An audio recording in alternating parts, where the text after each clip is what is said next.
తెలిపిందని చెప్పేసి మనం చేస్తాం. నేను అదేవిధంగా ముఖ్యమంత్రి గారు ఎంతో ప్రెస్టీజియస్గా తీసుకున్న ప్రోగ్రాం పేదలందరికీ ఇళ్ళు. ఈ ప్రోగ్రాం కింద 3 సెంట్లు రూరల్లో 2 సెంట్లు అర్బన్లో ఇచ్చే కార్యక్రమాన్ని చేయబోతున్నామని చెప్పేసి మనం చేస్తాం. మార్గదర్శకాలను పట్టణ ప్రాంతాల్లో 2 సెంట్లు ఇళ్ల పట్టాల పంపిణీకి మార్గదర్శకాలను జారీ చేయడానికి చేసిన ప్రతిపాదనకు రాష్ట్ర మంత్రి మండలి ఆమోదం తెలిపింది. దీంట్లో ఏంటంటే ఎలిజిబిలిటీ క్రైటీరియా ఒకటి మంత్రి మండలి దృష్టికి తీసుకురావడం జరిగింది.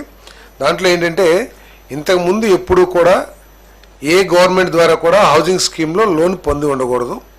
అదేవిధంగా వీళ్ళందరూ కూడా అప్లికెంట్స్ అందరూ కూడా బీపీఎల్ ఫ్యామిలీగా ఉండాలి. అంతేకాకుండా వాళ్ళకు కంపల్సరీగా ఆధార్ కార్డు ఉండాల్సిన అవసరం ఉంది. మెట్ట ప్రాంతం 5 ఎకరాలకు మించి ఉండకూడదు, మాగాణి ప్రాంతం 2.5 ఎకరాలకు మించి ఉండకూడదు అని చెప్పేసి నేను మనవి చేస్తాను. నేను అదేవిధంగా గతంలో ఇళ్ల స్థలాలు ఇచ్చారు. కొన్ని వేల మంది లక్షల మంది వారిచ్చిన లేకపోతే వారు సెలెక్ట్ చేసిన లేఅవుట్లు నివాసయోగ్యం కాదని, లేకపోతే కొన్ని చోట్ల లో లయింగ్ ఏరియా ఆల్మోస్ట్ చెరువుల్లో ఇచ్చారని, లేకపోతే బరియల్ గ్రౌండ్స్ పక్కన ఉన్నాయని చెప్పేసి చాలామంది అసలు ఒక్క ఇల్లు కూడా కట్టుకున్న దాఖలాలు లేవు. కొన్ని లేఅవుట్స్లో కొన్ని వేల లేఅవుట్స్లో వాళ్ళందరికీ కూడా ఇంతకుముందు ఇచ్చిన ఎలకేషన్ రద్దు చేసి వారికి మళ్ళీ తిరిగి అర్బన్లో అయితే 2 సెంట్లు, రూరల్ అయితే 3 సెంట్లు. ఎందుకంటే కొంతమందికి నివాసం ఒక చోటు ఉన్నారు, ఎక్కడో 30-40 కిలోమీటర్ల దూరంలో ఇచ్చారు. సో అటువంటి వాళ్ళందరూ కూడా అక్కడికి వెళ్ళి మేము ఇల్లు కట్టుకోలేమని ఏదైతే చెప్పారో అటువంటి వాళ్ళందరికీ కూడా మళ్ళీ 2 సెంట్లు అర్బన్, 3 సెంట్లు రూరల్లో ఇవ్వబడుతుందని చెప్పేసి మనం చేస్తాం. అదేవిధంగా కొన్ని లేఅవుట్స్లో ఇల్లు చాలామంది కట్టారు, కానీ ర్యాండమ్గా అక్కడక్కడ కొంతమంది ఇల్లు కట్టల, అవన్నీ ఖాళీగా ఉండిపోయినాయి.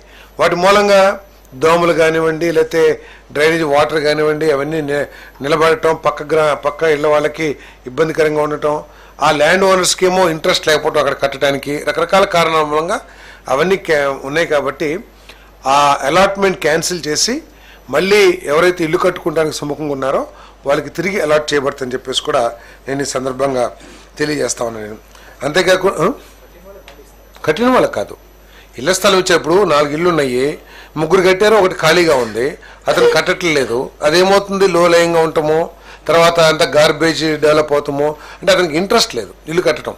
సో అటువంటి ఉంటే కనుక అవి క్యాన్సిల్ చేసేసి మళ్ళీ వేరే వాళ్ళకి ఎలిజిబిలిటీ ఉన్న వాళ్ళకి ఆ స్థలాలు ఇవ్వబడతాయి అని చెప్పేసి మనం చేస్తాం. ఇంకా ఐడెంటిఫై చేయాలి. ఇవన్నీ కూడా గైడ్ లైన్స్ ఇప్పుడు ఏదైతే వచ్చిందో.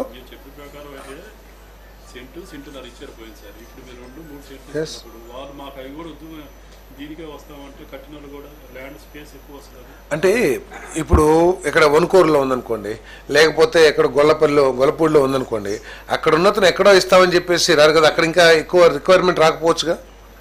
ఇప్పుడు ఫర్ ఎగ్జాంపుల్ వనుకూరులో 25,000 మందికి ఇచ్చారు. సో ఇంకా కొత్తగా అక్కడ రిక్వైర్మెంట్ రాకపోవచ్చు. సో అందుకని అటువంటి వాళ్ళకి ఇవ్వటం జరుగుతుంది. సో ఇదంతా డెవలప్ అయినా కూడా కాదు అది పర్లేదు అడగనండి. అయినా కూడా డెవలప్డ్ కాలనీ, అది ఇన్ఫ్రాస్ట్రక్చర్ ఉన్న కాలనీ, రెడీగా ఇల్లు కట్టుకొని గృహప్రవేశం చేయడానికి అవకాశం ఉన్న కాలనీ, లేకపోతే అతను అక్కడ నివాసం ఉంటున్న విలేజ్కి దగ్గరగా ఉండి అతనికి అక్కడ ఇంట్రెస్ట్ చూపించవచ్చు. ఇంట్రెస్ట్ చూపిస్తేనే ఇస్తాం, లేకపోతే బలవంతంగా ఇవ్వాల్సిన అవసరం లేదు. అంతేకాకుండా ముఖ్యమంత్రి గారు కూడా ఈ కాలనీస్ గురించి మంచి సూచనలు చేయడం జరిగింది. ఇన్ఫ్రాస్ట్రక్చరు బాగా చేయాలని, జేజేఎం అదేవిధంగా అమృత్లో కేంద్ర ప్రభుత్వ పథకాలని ఆసరాగా చేసుకుని ఇక్కడ ఇన్ఫ్రాస్ట్రక్చర్ డెవలప్ చేయాలని చెప్పేసి, అదేవిధంగా ఎస్సీ ఎస్టీ అదర్స్ అందరు కూడా ఈ సోలార్ ప్యానెల్స్ పెడితే వాళ్ళకి ఆదాయం వచ్చే విధంగాను, అదేవిధంగా వాళ్ళకి విద్యుత్ భారం పడకుండాను ఉపయోగం ఉంటుంది. ఏదైతే subsidy central government state government ఇస్తుందో అవి ఇచ్చేసి మిగతా అమౌంట్ అప్పు తీరే వరకు కూడా ఆ పవర్ని ప్రభుత్వమే కొనుగోలు చేయటం, ఇవన్నీ కూడా చాలా ఆలోచన చేశారు. ఇవన్నీ కూడా డెవలప్ చేయాలని చెప్పేసి ముఖ్యమంత్రి గారు, ఎందుకంటే ఈ కాలనీల్ని చాలా బ్రహ్మాండంగా చేయాలి, నివాసయోగ్యమే కాకుండా చాలా క్లీన్లీనెస్ కానివ్వండి, లేకపోతే డెవలప్డ్ ఇన్ఫ్రాస్ట్రక్చర్ అంతా ఉండేట్టు చేయాలని చెప్పేసి వారు ఆలోచన చెప్పేసి మనం చేస్తాను.